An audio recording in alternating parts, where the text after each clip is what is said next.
Miniature Market has thousands of board games at discounted prices. Click the direct link below to see all of those discounted games. Hello my friends, it's the Game Boy Geek here. Today we're continuing the series that I've created called Reimagined Retro Board Game Classics. This is where we're taking a look at old classic board games, looking at the mechanisms of those games, and then seeing how those have been inspired and reimagined into newer, more modern board games, sometimes even doing bigger, grandiose things with those mechanisms. I've already done a video on Connect 4, and we've done one on Bingo. Today we're going to be taking a look at Stratego, so here we go.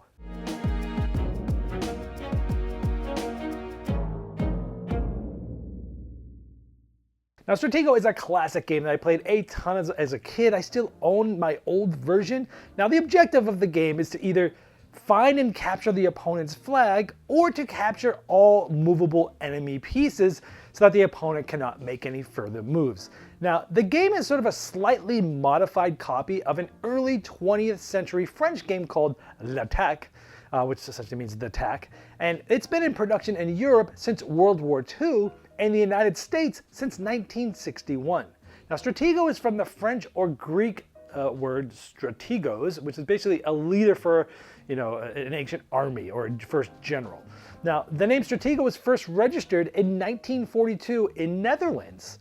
Then the United States trademark was filed in 1958 and registered in 1960. Now, it's been licensed to manufacturers such as Milton Bradley, Hasbro, and others, and retailers such as Barnes & Noble, Target stores, and many other places have been selling these. Now, generally speaking, you're taking your piece that only you can see and you're moving it, usually just one space, and you're trying to attack the other player. However, you do have a scout that can move more than that, but it gives them a way as to, hey, that's the scout. Now, you have a bomb which explodes the other players, but it can't move, and neither can your flag. So generally speaking, you're trying to set up in strategic ways and move things and bluff with who you have and attack the right places at the right times, trying to capture that flag. Now, the first one I want to talk about here is a game called Confusion, Espionage and Deception in the Cold War. Now, this I think is the most like Stratego, but even with that being said, it's kind of like Stratego in reverse. Because in Stratego, you see your own pieces, you don't see the other ones. In this one, you don't see your pieces, you only see the opponent's pieces. Now, this originally came out in 1992, but back in 2011, somewhat recently, Stronghold Games brought out a version of this. So in this, when you're looking at your opponents, you're trying to essentially, one plays the USA, one plays Russia, and you're trying to move one of your pieces onto the briefcase, and you're trying to carry that briefcase, sometimes even passing it to your other player, your other people on your team, and you're trying to basically get to the other side with that briefcase to win. So, but you must deduce your pieces. So when you try to move a piece, you can move it, a certain amount of spaces in a certain directions, and the other player can see what that piece can do. You can't. And they'll tell you either, sure, that move's legal, or it's not. Now, as you're getting this information, you're looking at this dry erase board, and you're deducing which piece might it be, which piece do I know it isn't.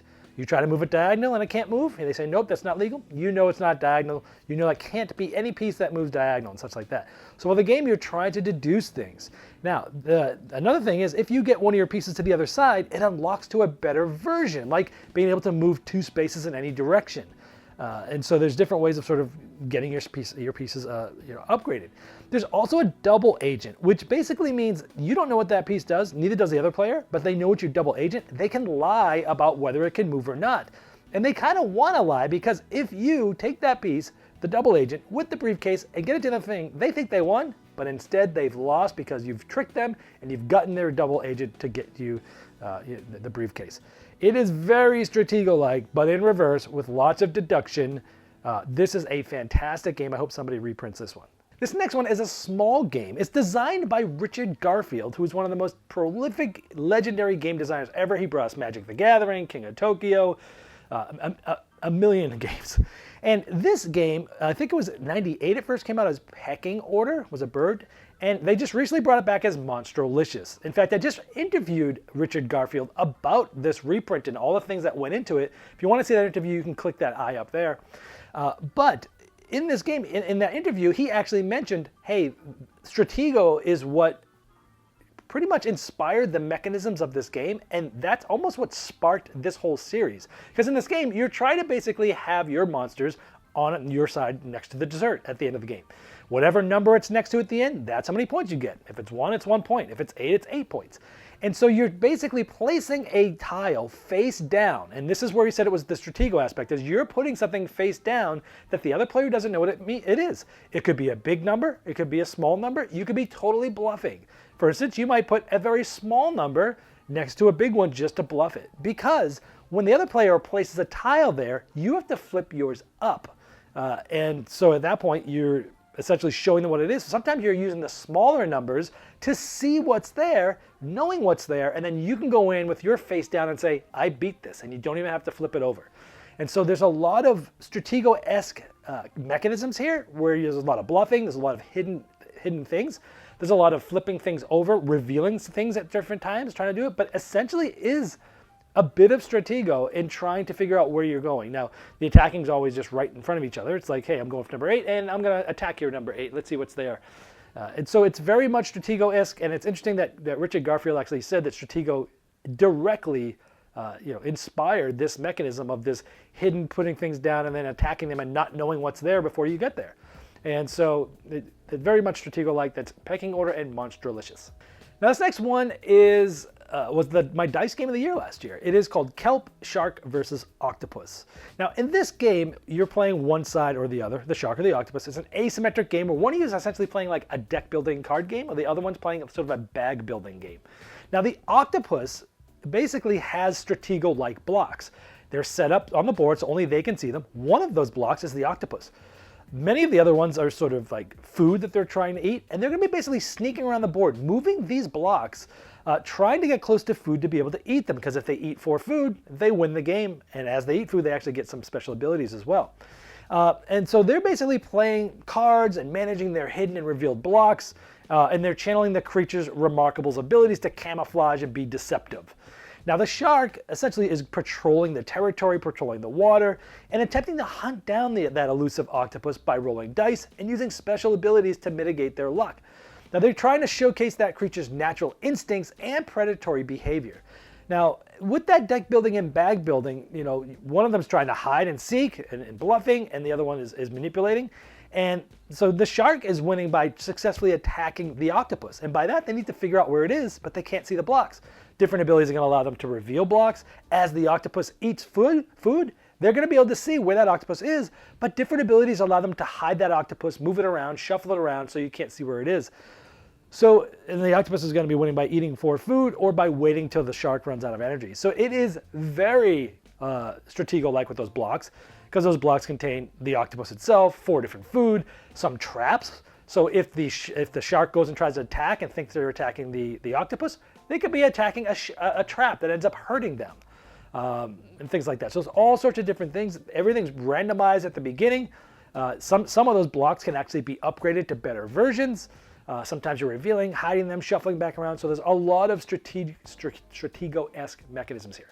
Now the last one I'm going to mention here is Lord of the Rings Confrontation. Now this, the most recent version of this came out in 2005. Essentially this is Lord of the Rings. It's co-designed by Reiner Knizia and Eric Lang, are 2 of the 3 co-designers.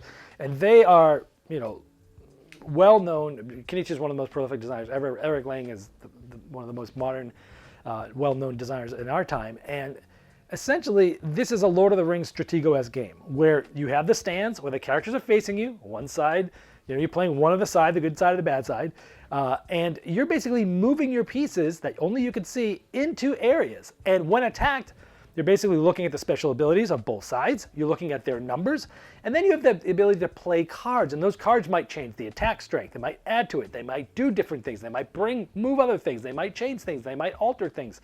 So it's like a Stratego-esque game with a tactical card playing aspect with it as well. And the Fellowship is basically trying to get Frodo into Mordor. If they do, they win. Where the Sauron's trying to get 3 characters into the Shire. And also, not only are the characters asymmetrical as to like the numbers and such, but the decks of the card play is also asymmetrical. So they all do different things. And so this essentially is like Stratego with a theme and an IP of Lord of the Rings, but also with some asymmetry, which is different from Stratego, because Stratego, everything's exactly the same. Here you have different sides trying with different goals and with different cards and abilities and such. So it's almost like Stratego on steroids. And that is my last example of all these, so that's Lord of the Rings Confrontation. Well, I hope you enjoyed this walk down memory lane and seeing how Stratego's mechanisms have inspired newer modern board games. If you want to see the rest of the playlist of all of the different retro games, classic games I'm talking about, you can click the eye up there in the corner. That's going to be bring you right to the playlist of all the videos of this series. This has been the Game Boy Geek, breaking down barriers, growing relationships with board games, helping you the next one you love. Game Toppers upgrades every game you play, and they just launched their 4.5 Kickstarter, which will introduce the new Galactic Mycroft and Watson Game Toppers with interchangeable rail inlays, as well as new game mats, miniature gaming terrain packs, leg kit options, dining covers, accessories, and amazing package deals. Search for Game Toppers on Kickstarter or go to GameToppersLLC.com.